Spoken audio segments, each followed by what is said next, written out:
If you want to run Linux on your Windows PC without installing a virtual machine or deleting your Windows, this video is for you.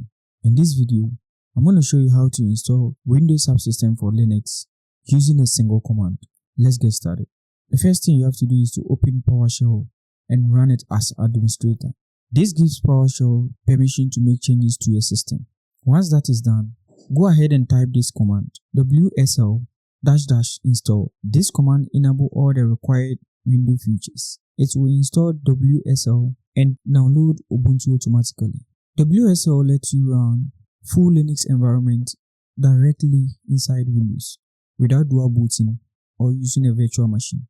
Once the installation is complete, Ubuntu will open automatically. From here, go ahead and create your username and password, and your setup is complete. You can now run Linux commands and install development tools right from your Windows. You are not limited to Ubuntu alone. You can install any Linux distribution you can think of. To do that, type this command, WSL --list --online. This is going to show you all the available Linux distributions, and you can install the ones you want.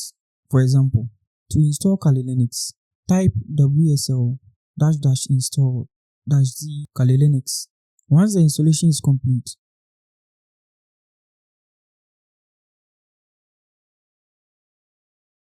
you can start running Linux commands. Install any hacking tools you want right from your Windows.